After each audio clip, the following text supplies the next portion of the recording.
Welcome to Politics Done Right. I am your host, Egberto Willies. This is a progressive program that will take the mystery out of politics. This is the program that will encourage you to make sure government becomes we the people. Whether you are liberal, progressive, conservative, or otherwise, you get to air your point of view. We are an independent media outlet that, unlike mainstream media beholden to corporations, we only owe allegiance to you. Remember, you can also send me a tweet at EGBERTOWILLIES. That is at Egberto Willies. Let us engage. It is Politics Done Right. Welcome to Politics Done Right. From the studios of KPFT 90.1 FM Houston, your community radio station, we have a great program for you today. Marilyn Burgess assumed the office of Harris County District Clerk recently. She immediately saw a problem. The jury pool did not reflect the county, so she established Stand for Justice to make it do just that. Michael Leviton, who is a professor and author and one of the participants in Occupy Wall Street. Now we discuss the 10th year anniversary as he's written a book that described it in detail. Tiffany Cross has a message for the MAGA treason rally, but it goes much deeper than that. And of course, we have a Democratic strategist on that gives a message that says, look, this is where we really are at. This is where we should be looking. This is what we've got to do. We've got to lean in. Folks, check this out. We have a great show for you today. Do remember, we are in fund drive right now, but you are still getting yourself a great program that we work at putting together for you. Stuff some that you may know on a small level, some that you may not know at all. That's why we're here. Politics Done Right, KPFT 90.1 FM, Houston. We're asking you to invest in this community radio station. But why? Because, folks, there's a lot of media out there, but it's not media that you control. It's not media that has your interests at hand. When we're talking about community radio, when we're talking about this community radio station, KPFT 90.1 FM, we're talking about a station that is solely funded by whom? You. And if it is funded by you, our loyalty is to you. Most other stations, commercial stations, they're funded by their advertisers, and their advertiser needs to program you. And they need to have you in a particular modal. That is why our politics is so bad. Because we need you uninformed. Politics Done Right doesn't believe in that. Politics Done Right, KPFT 90.1 FM, Pacifica Network, we don't believe that. We believe that it is essential that you are in control. It is essential that you support us so that we can feed the ethos, that we can give, we can enlighten with what is the absolute truth. In that light, I'm asking you to please call 713-526-5738 or go to kpft.org and support us.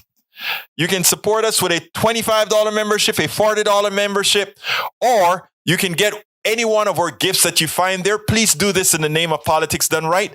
Also, remember that you can get one of my several books out there.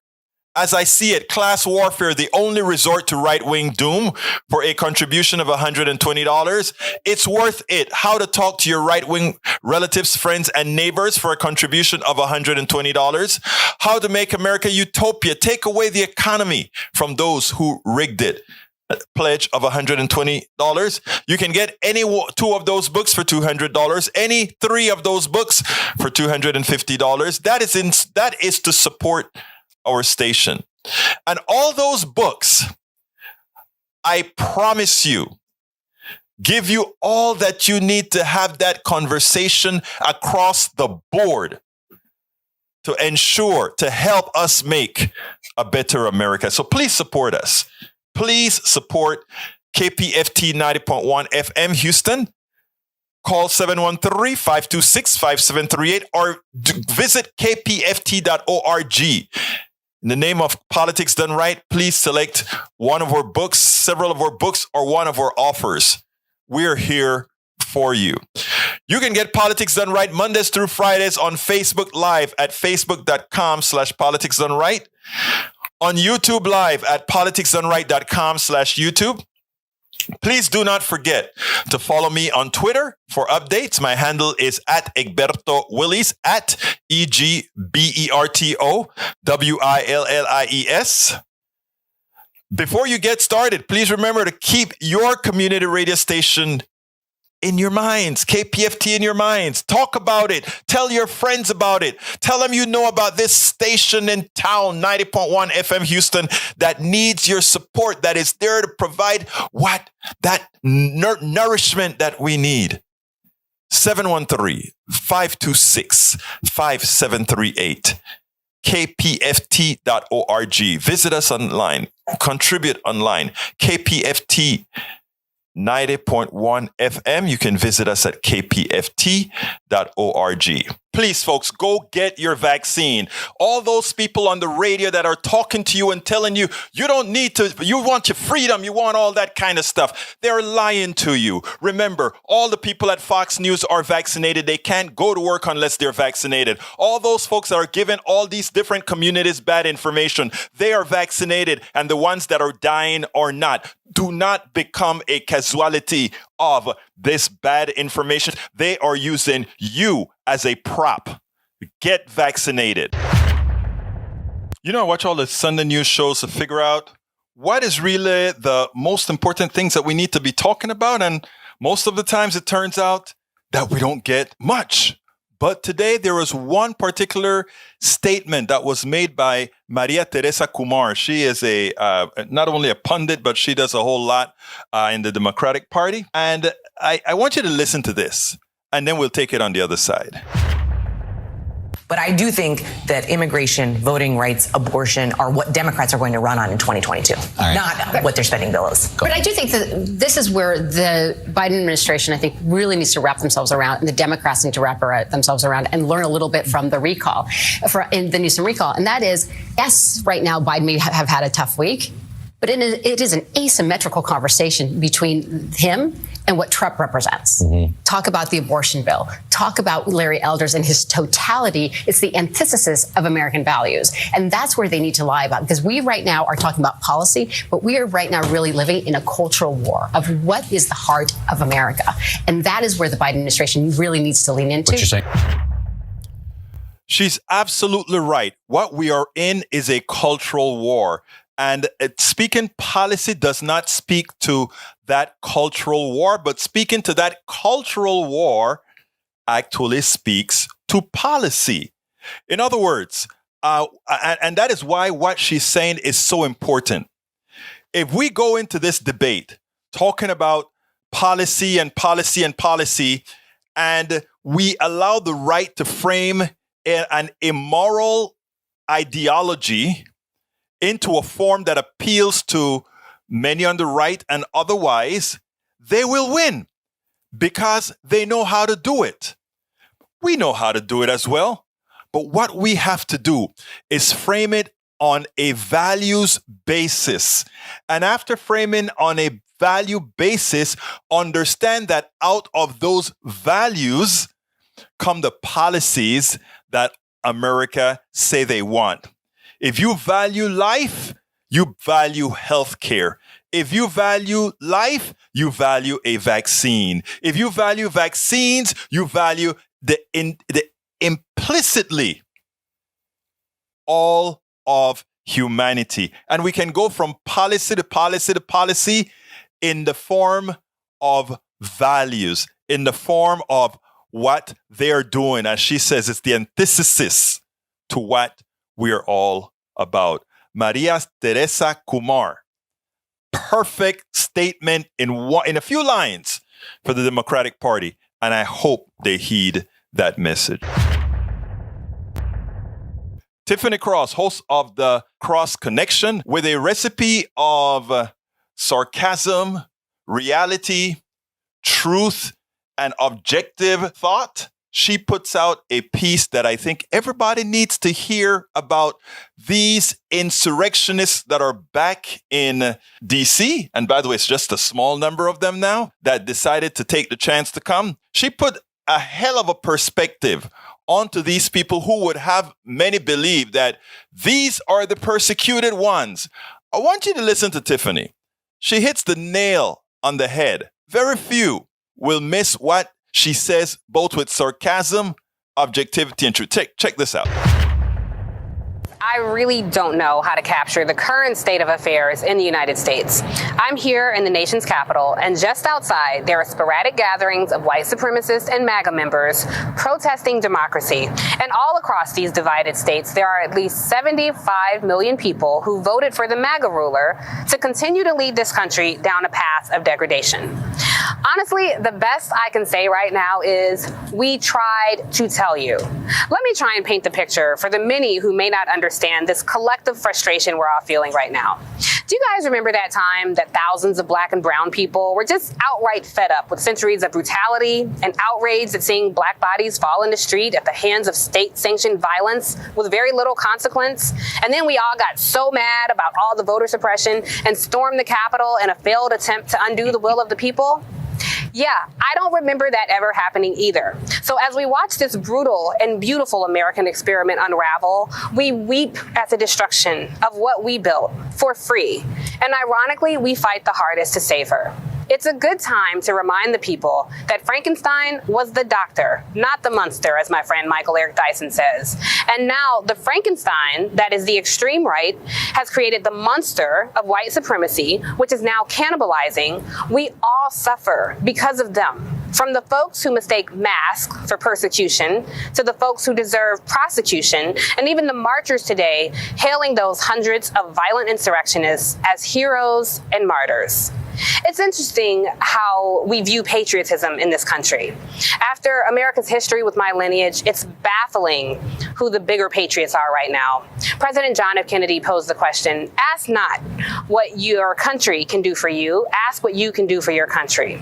Well, the great defender of democracy, LaTosha Brown, makes the valid point that that's a great question to ask from a place of privilege when your needs are met, when your family has wealth, when you're not under the constant threat of having the ground drop from under you. But when has that ever been the collective story for people of color in this country? So as indifferent policymakers cut off benefits, continue their long, ongoing efforts to obliterate voting rights in this country, deny women their liberty, and the courts allow millions to be kicked out of their homes, and we're all getting crushed under this flawed system. I've got to wonder, when I see the right wing protesting, what exactly do you have the temerity to be mad about? When you've never known actual persecution, it's amazing the narratives you can tell yourselves. Like somehow injustice is attacking the United States Capitol and admitting it in open court and still being granted permission to vacation in Mexico. That's Jenny Cudd's sad story of injustice. While men like Julius Jones sits in a prison on death row after receiving an unjust, racially biased trial in a murder case. And for many of you, that's justice. So yeah, have your poorly attended rallies, always loud and proud when you're not outnumbered. Congratulations, you've somehow managed to normalize the bizarro world, and you've bridged the gap between openly treasonous and elected officials. But just know, we're all so glad that this is finally the series finale of this stale routine, because we have seen and survived this act before, and we will again. Orchestrated rage against not those who deserve your rage, but those who told you to have rage against. It's amazing. I love the way she said it. The elected official meeting the treasonous, because after all, it is the elected official, the ones on the right, creating those who are now effecting treason on this country on a false pretext. But as Tiffany said. We've been here before. Others have constantly used the others as scapegoats when they wanted to extract more and more. We've survived it before, and we will survive it again. It doesn't matter what you guys are doing in DC, protesting. You're the weak ones. The ones that we are after are the ones who are trying to take permanent power, something that we won't let happen. Harris County, Texas, is likely the most diverse county in the country, if not the most diverse county in the country. However, its jury system doesn't look like the county. And what that means is, in this era where we must put much interest into our justice system of all forms, we have to ask the question, why? Is it because of certain structures? Is it because it's being a jury is made too difficult? What is the reason? Well, this election cycle brought Marilyn Burgess as the Harris County District Clerk, and she saw the problem. Recently, she made quite a few changes within the system and went to the courts to get some assistance in ensuring that she could mitigate these problems, finding out what the issues were, and started a campaign known as the Stand for Justice campaign. And it's over the radio stations and social media, etc. She recently released a press release that said, jury service conditions in Harris County are improving significantly under the leadership of District Clerk Marilyn Burgess, as Commissioner's Court passed Tuesday a proposal that will provide coffee, meal vouchers, and free parking to jurors. District Clerk Burgess is confident these measures will make the jury service experience more enjoyable, fulfilling one of her administration's principal goals. That's a very important thing to do, isn't it? Because if you can't park, if you can't get vouchers, etc., people of little means will likely not be able to serve on justice. Take a look at what one of the promotions that she's doing to try to talk to people about the changes that's occurring in the county to ensure that we have a more diverse jury system. Harris County needs your help. Over the past 5 years, our county's jury appearance rate has hovered around a disappointing 20%. Some areas in our county are as low as 10%. Lower appearance rates tend to correlate with less diverse panels, and less diverse panels disenfranchises many involved in the legal process. If you were accused of a crime or unjustly sued, would you rather have a jury that looks like something from our past, or one that's more representative and looks more like Harris County's present diverse population? I am Marilyn Burgess, Harris County's District Clerk. If you receive a jury summons from my office, please answer your call to serve. We need your voice at the table. You could make the difference in a more just outcome.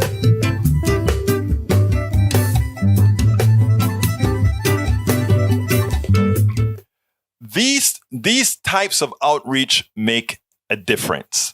And it is good that right now in Harris County, there's a leader that's actually doing that. So let's go ahead and talk to her. Marilyn Burgess is the Harris County District Clerk. She is a CPA and former Chief Financial Officer for a local company. She was also Executive Director of the PTA. It is there that Ms. Burgess confirmed her calling as an advocate for causes that improve the lives of working and middle-class families, single mothers, and teachers. She subsequently served in other executive positions in various organizations. She is using her expertise now and her position as the Harris County District Clerk to bring fairness to our jury system by enhancing awareness and much, much more. Miss Burgess, welcome to Politics Done Right, the head of our county district clerk. Welcome aboard. Thank you, Alberto. Great to be with you. Look, first of all, I understand that when you got your position, there's one thing that you noticed about how voting was occurring. I mean, not voting, how our jury system was actually functioning. It wasn't representative of the community. Tell us, first of all, what did you see when you came into the county? Well, when I first came into office, improving the juror experience, increasing appearance rates, increasing diversity of those that appear was a top priority of my office. And my office has been working on it diligently ever since January of 2019. I feel like we're finally making a little progress in that regard. Harris County being one of the most diverse counties in the nation, our juries need to reflect that diversity, and currently they do not. And so we have launched numerous measures to try to increase appearance rate, particularly to target minority communities that are underrepresented in the numbers that appear currently. Now, I think you appeared in front of the commissioner's court recently. There are a lot of things that you think can actually make it more appealing for those for other people to join the PM, because there are some real reasons why some people are not predisposed to serve on the jury. First of all, what are those reasons as you see it? Well, in my opinion, the number one thing that keeps people from showing up to appear for jury duty is that there are a lot of people who are living paycheck to paycheck, and they don't have the benefit of being paid if they aren't at work. If they go to jury duty instead of going to work, they're not going to get paid for that day. And they simply cannot afford to show up.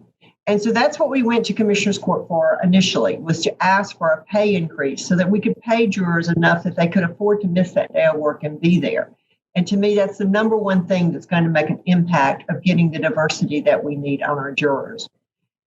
They were reluctant to implement anything in the middle of the pandemic because they didn't think we could track the kind of impact it had. We wouldn't know if people were showing up because the pandemic was lessening or if it was because of the pay.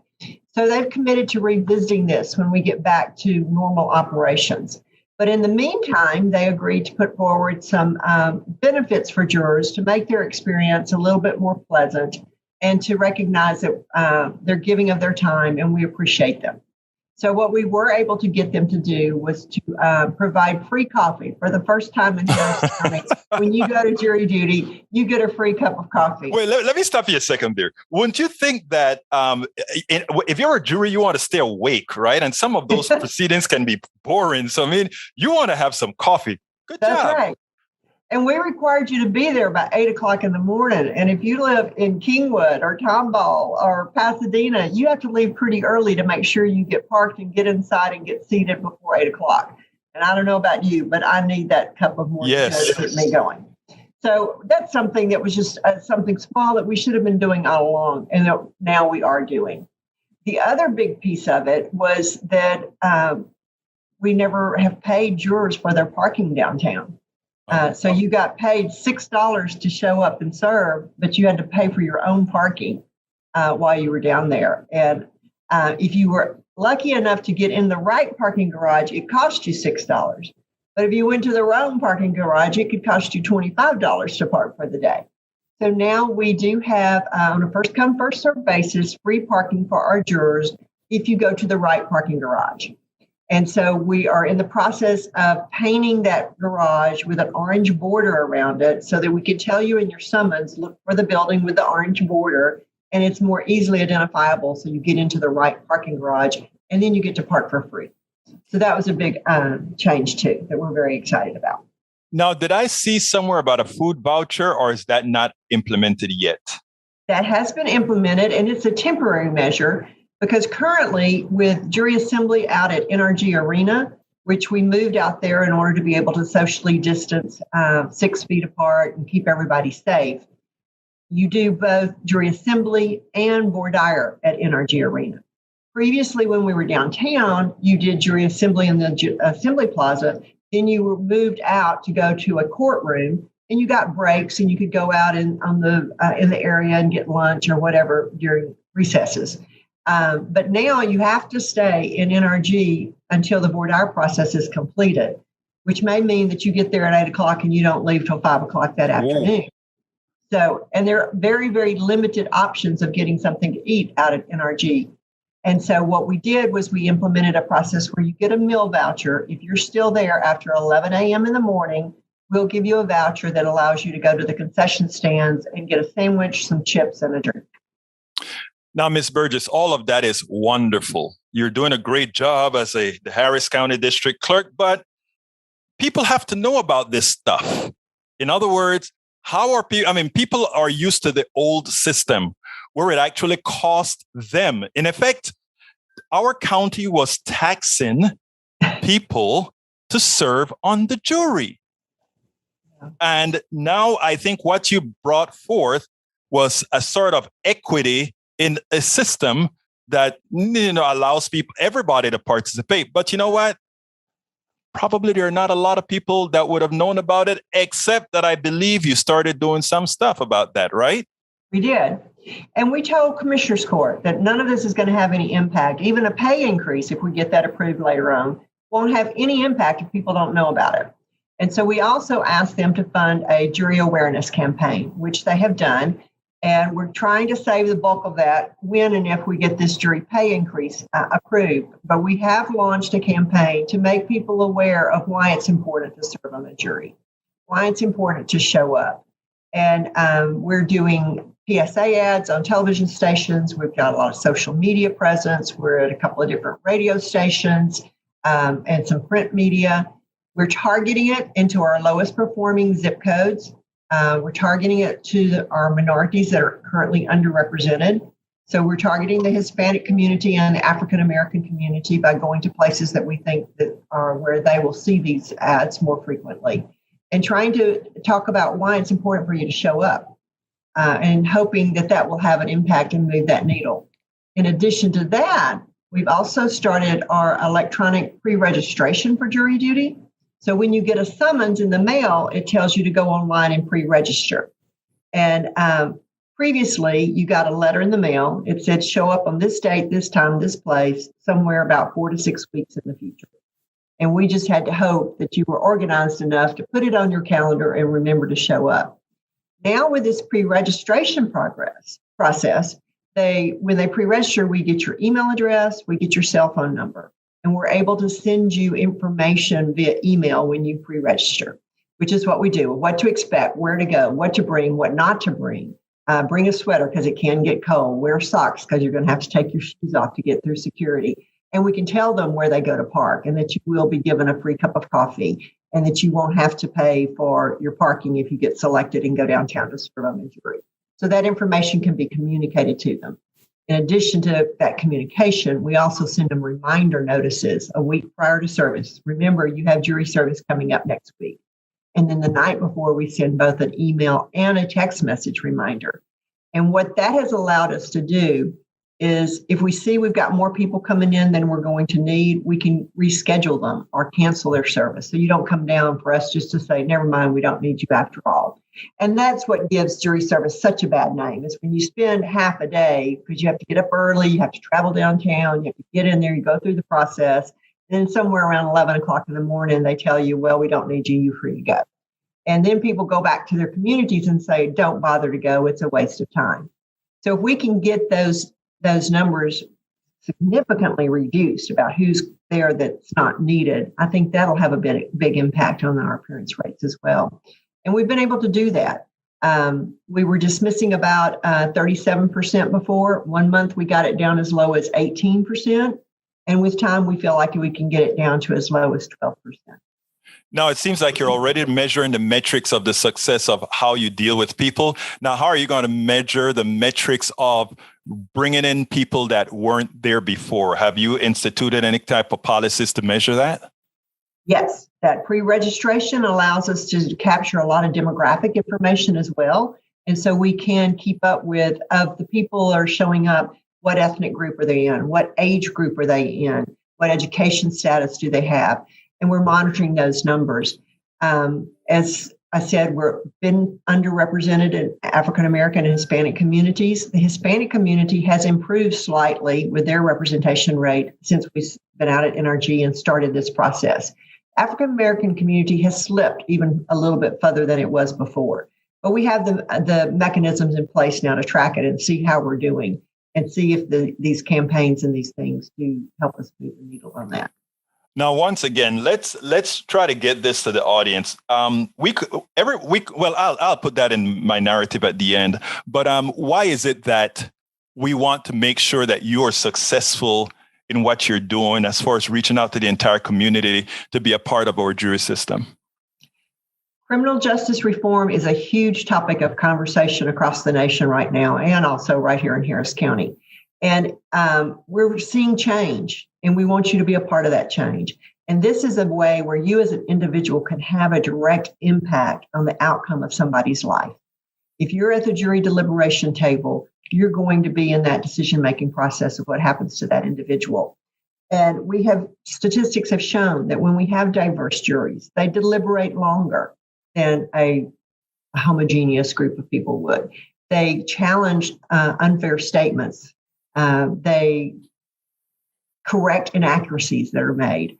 And what that leads to is fairer outcomes. And if you want to be a voice for change in criminal justice reform, be a juror at the deliberation table.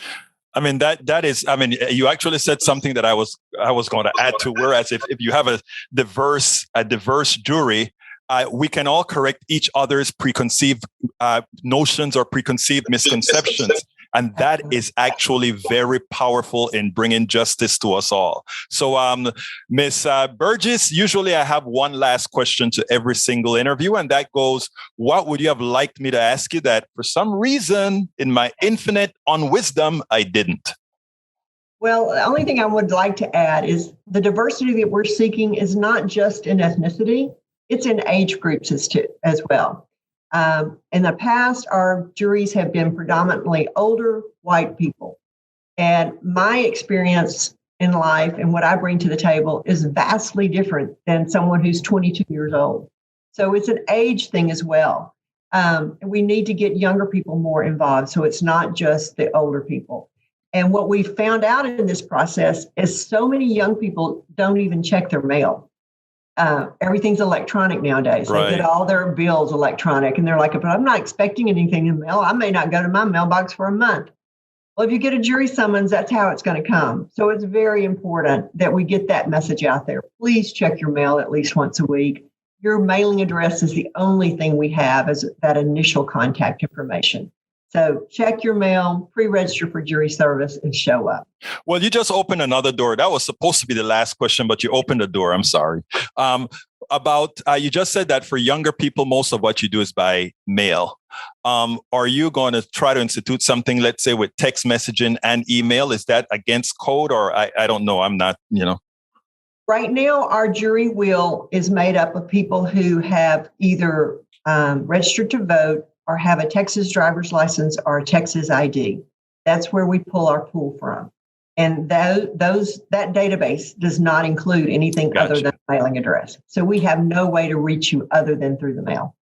Harris County District Clerk Marilyn Burgess, thank you so kindly for having been on Politics Done Right. I mean, that work that you are doing with the jury system is long overdue. Thank you so kindly for really making our system look like what Houston looks like. Thank you so much for having me. And if your listeners believe in what we're doing, reach out to your county commissioner and tell them they need to approve that jury pay increase.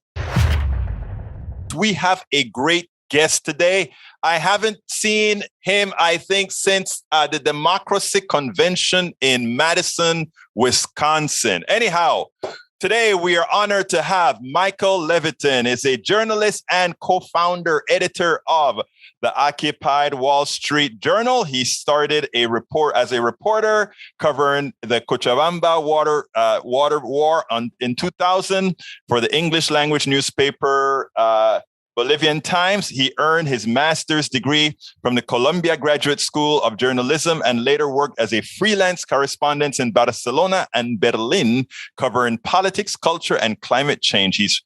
His writing is appeared at The Atlantic, Guardian, Financial Times. So look, everywhere. We have a true scholar with us today who formed a very important part of the Occupy Wall Street movement.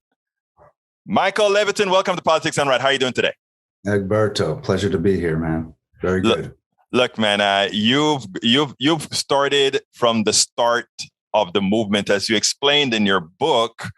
I mean, when they got to Sagadi Park, you were there. Why don't you tell us a little bit about the genesis of the Occupy movement? All right. For everyone who's been meticulously following it this week, given that we're on the 10-year anniversary, I presume not everyone has been thinking about it. I sure have for many years now. It was September 17th, 10 years ago, this week, coming this Friday. I wasn't there at the very start of the movement. I came the week after it began, the second Saturday of the movement, which in fact was the Saturday when Occupy blew up, when the famous pepper spray cop nailed a couple of white women in the face with bright pepper spray, and they fell down to the ground and shrieking, and it caused a sensation. I think the fact that they were a couple of young white women protesting peacefully, somehow the nation saw this, and the video went viral. Occupy Wall Street took off, and really the movement was born from that moment, the second Saturday of the movement. And I moved into the park like so many people. I was supposed to take a flight the next day, 2 days later, to go back to Berlin, actually, which you introduced me as having history there. I wasn't intending to stay in New York, but this, the showing up there, the moment that I saw and the intensity that I sort of could immediately perceive of all of these young people getting together in a way I'd never seen protesters unite and sort of organize in a very, in a much more serious way, frankly, than I'd ever seen activism in this country appear before. And I knew something quite different was happening. And I helped start this newspaper and everything else followed from there. The movement was. Tell folks where they can find that it's not a blog. It's actually a full-blown paper. Oh, the paper's long gone. It was a paper of the moment. I'm talking about your website. Oh, my website, michaelleviton.com.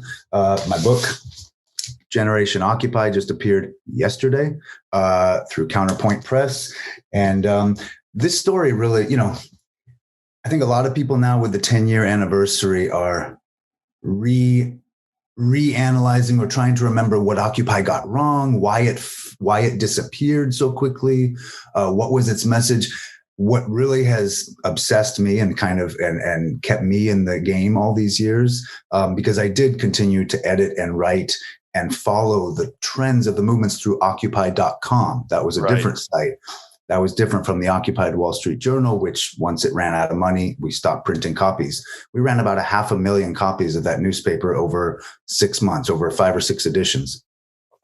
But this story that I've told now in the book is really looking at the impacts. I'm much more interested not in what Occupy got wrong as a kind of a chaotic, colorful, disorganized, structureless, leaderless movement. You can give it all of those qualifiers and say that it could have done better. It could have done this. Yeah, it faded from view, and we know for many reasons it did. But what I really have been interested in and studying and following is the many ripples and the waves that it set off politically, in activism, in our economy, and in labor, in workers recognizing their rights and everything we've seen. I'd be glad to talk in any specifics that you want to, but that's really what I've been trying to get at, is what has this decade brought us that may not have emerged in this way? Would we have a $3.5 trillion budget bill that essentially is looking to balance out the scales and diminish inequality in profound ways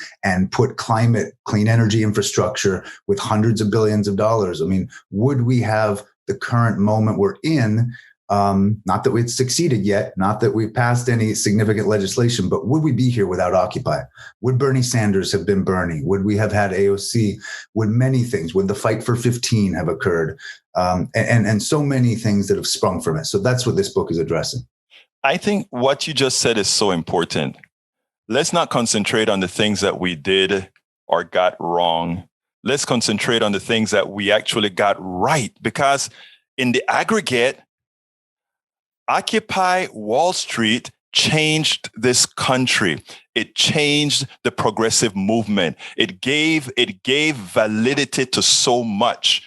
And, some of the issues that people talk about is the movement was so white, right? It didn't represent America. But what was so interesting about the movement is that those same white kids that got engaged are the kids that would have been elsewhere, not thinking of this sort of thing that Occupy represents. So you have a part where you talk about Occupy activism. I'm going out of scope here with your book, but Occupy activism, that made a lot of people who otherwise would not have been activists for the good of us all. Why don't you explain it in that context?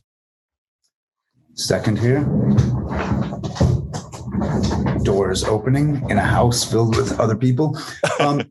The Occupy activism, the whole notion of activism, in the Atlantic article I just wrote and published this week, it leads with the activism idea. In my book, it comes later because I need to get these bigger economic and political ideas out.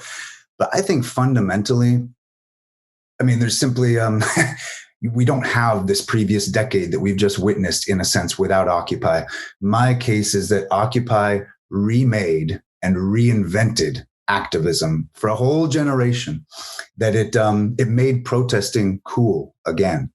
If you think of, like the 60s and the 70s, protesting went out. It wasn't cool. It was older white liberals. It was people out holding signs and trying to get signatures at little, miniature rallies, or it was the anti-globalization protests and people sort of trying to spur this larger workers movement and get young people energized. And it really was beginning.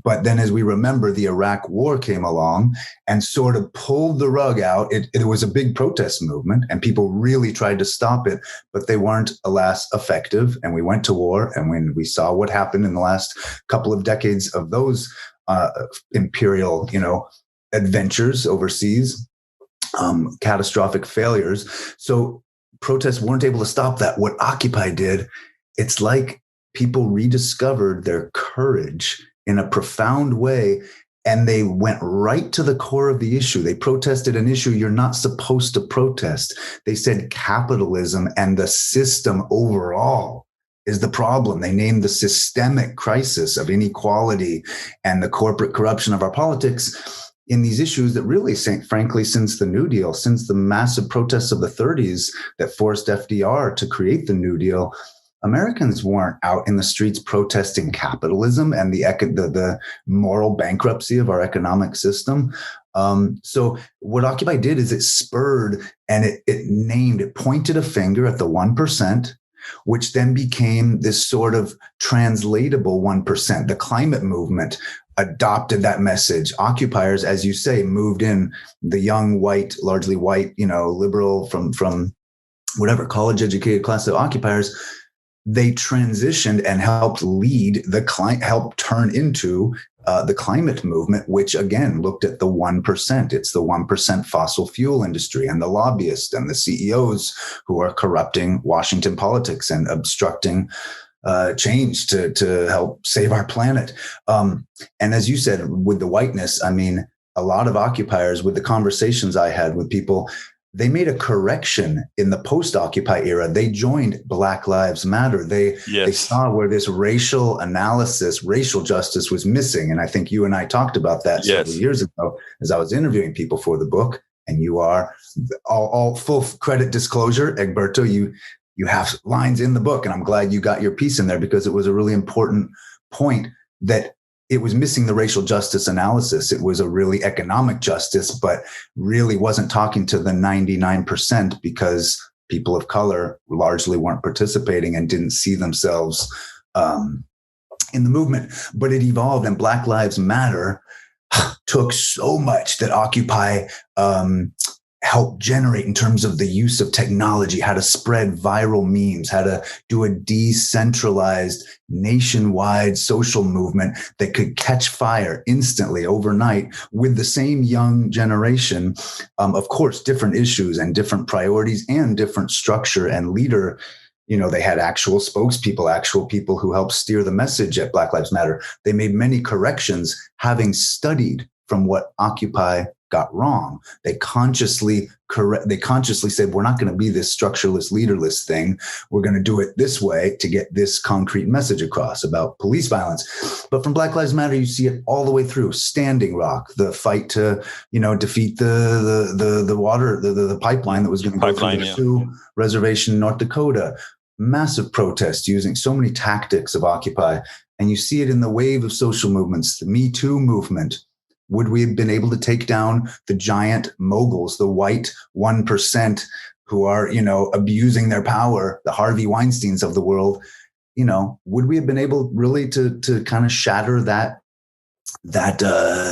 wall had Occupy not sort of delegitimized the 1%?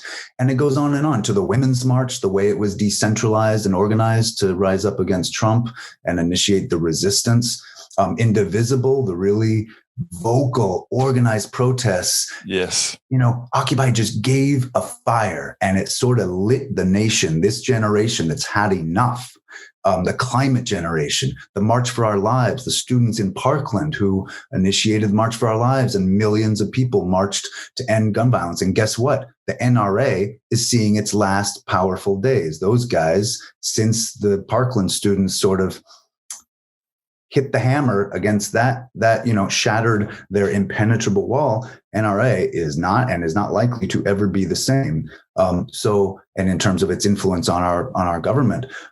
So we see these impacts. And when people say Occupy was a failure, Occupy left, all you have to do is look at where we are today as a culture, our politics of resistance and protest. And you see that, yes, it initiated this new era. Let me tell you, I've been to several of the Occupies, from Occupies, DC, Washington, DC, Providence, San Diego, Houston, King, everywhere. And what you saw in there is that people finally, I don't want to make this a generational issue, but for a long time under Reaganomics, the baby boom generation kind of got complacent. And they allowed him to do quite a bit. And that Occupy generation came about and said, no más. I don't know if you remember Roberto Mano de Piedra Durán from Panama, that boxer, they used to call him the hands of stone. When he was fighting with Leonard, he said, no more, no más. And it was like the Occupy generation said, it's going to be no more. And what Occupy, in my humble opinion, started, and I think you've articulated perfectly in your book. And folks, you got to get that book, Generation Occupy, Reawakening America, Reawakening America Democracy by Michael Levitin. And it's not that he has several quotes that I have in that book, why I'm telling you to buy it, folks. I'm telling you to get this book because this is not only a refresher of all that we did in the Occupy movement in the early 2010s, this is actually a primer of what needs to continue. So check that book out, Generation Occupy, Reawakening American Democracy. I love the way that you split the book up. I love the way that you did it. I think it's important because and folks, look at the table of contents. Occupy generation, what it is. Occupy economy, Occupy politics, Occupy climate, Occupy labor, Occupy activism, technology, world, future. Something that we all have to do if we are going to remake America that works for us all. And you encompassed all of that in the description of what occurred after 10 years and made it clear. No, Occupy was not a failure. Occupy was the seedling. Go ahead. Was that a question? No, I wanted you to expand on that because you did such a great job in the book that like you stated very at first. We're not going to talk about all the things Occupy got wrong. Sure. Damn it. Everybody gets every movement. There are wrong things in it. So many people, the great activists who died in this last year, as I was putting the book. CC. Kevin Zeese. Yes, that's my buddy. Yeah. Yeah. What wonderful man and an incredible life force to the left movement. Both he and his wife. Yeah. And Margaret Flowers, of course. I'm sure many people who watch your show are familiar with them and their group Popular Resistance. But something Kevin told me, I had you call it luck or whatever. I got to speak with him really in depth in an interview for this book, along with other, 50 other people I interviewed or so. But what he said was really a lasting message. And some other people echoed him, which is that social movements they rarely succeed overnight. Did the civil rights movement succeed overnight? We're still working on it. You work on it. And this idea that really you don't even begin to see lasting changes from a movement, maybe for a decade, maybe for a generation, the way that Z and other people have talked about, you don't get to see real changes from a movement, maybe for 30 years or 40, when you really see the structural, look at this budget bill. If Congress and the Democrats and if the progressive voice wins and the Bernie movement can put, what Bernie started, he has been shepherding this bill through Congress. But it's like, if they can do this and we can get that agenda pushed through and turned into law, that will look a lot more like an actual win for something like Occupy. Not that you can credit it, not that Occupy. I beg to differ. I do credit Occupy. I think when I talk about, like I said, both of us, we were all over the country when in the different from when it transitioned to places and like Democracy for America or Democracy for America. What was it in Madison, Democracy, the Madison Democracy Convention, where all of us got together. And I mean, the thing about it is, absent Occupy, the impetus to do the things that all these other organizations feel they can do now would not have been there. And yes, and the people now who are driving, I think the big thing that if you want, some people say, well, give me some concrete, give me, what did Occupy really do? If you say Occupy changed things, okay, we got activism, we have a new generation of young people who are completely motivated and turned on to protest and to resistance, real live.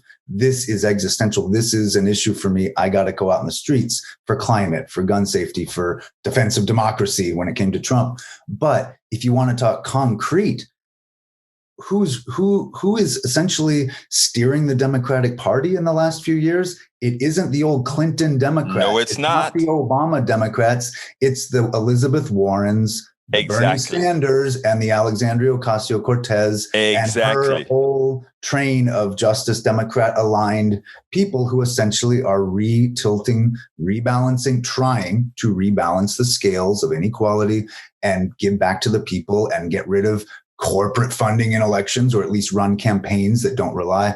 I mean, it transformed our politics. It gave Bernie Sanders, as many people told me, I think you probably did in our interview too, we wouldn't have had Bernie Sanders, the all-popular, meteoric, take over the airwaves candidate of 2015 in the primaries in 2016, had Occupy not laid the ground and given us this inequality message, the billionaire class. You think America was ready to hear an old democratic socialist from Vermont rail against the billionaire class and talk about the obscene corporate greed?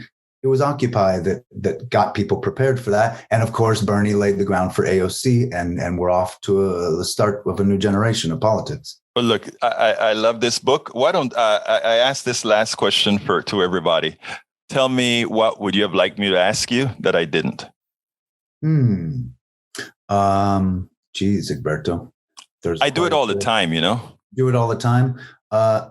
I guess, something that would be interesting about this was how to put, you said you liked how the story was put together, or how the book was put together. I think an interesting part of doing this in terms of the structure is how to tell a story. Occupy told a story, right? The whole thing that Occupy got right, just to conclude on that message and that movement issue, is it was able to tell an old story that's been as old as civilization itself, right? Inequality, the pharaohs, the kings, the Mesopotamia. You go back to, you want to name your place, it's always been the mass of people under the few elites who've got the grain and who've got the gold and who've, aren't distributing it fairly, right? We all know that. But to make that iconic, eternal, timeless story fresh again in the current context, to tell a narrative that punctured our otherwise totally distracted and diluted, and everybody's interests are diverse. It grabbed hold. It took America by the throat and said, wait, you're going to listen to us because we're telling you a story that really matters. And for me to tell this story, which is so kind of complex, I think it took a combination of removing myself a bit to try to be objective and like a journalist and an observer.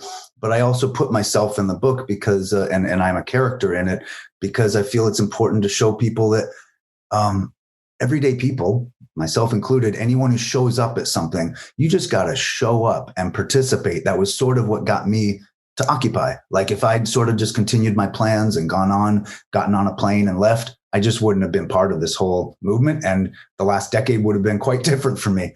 But like this idea that regular people can do, irregular or ordinary people can do extraordinary things, I think is a message that even this book kind of confirms, because I'm a journalist, but I just showed up and put myself in there. And I hope that the way that I convey and I'm able to tell this story, reaches people. And yes, like you say, for future movements, that I hope young people take this story that is a decade old, and they might have only been 10 years old, not even, able to, comprehend much when Occupy was going on. But today they are our leader. They are our activists. They're our college students. They're our young unemployed. They're the people who need to mobilize. And I do hope they learn from this story, from what Occupy got wrong and improve on it, and from what it did so well, because we need 2.0 right now.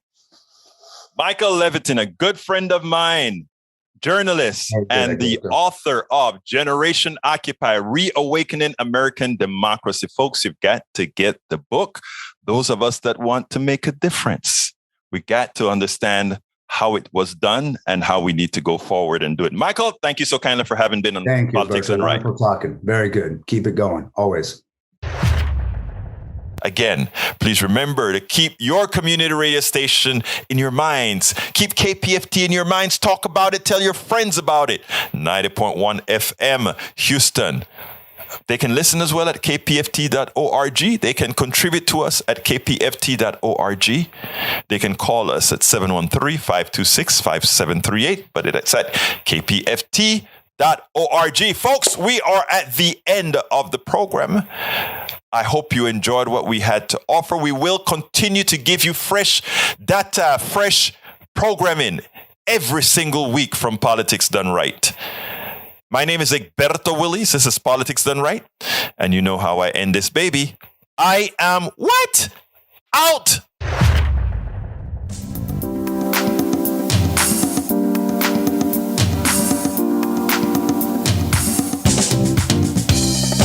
Welcome to Politics Done Right. I am your host, Egberto Willies. This is a progressive program that will take the mystery out of politics. This is the program that will encourage you to make sure government becomes we the people. Whether you are liberal, progressive, conservative, or otherwise, you get to air your point of view. We are an independent media outlet that, unlike mainstream media beholden to corporations, we only owe allegiance to you. Remember, you can also send me a tweet at EGBERTOWILLIES. That is at Egberto Willies. Let us engage. It is Politics Done Right.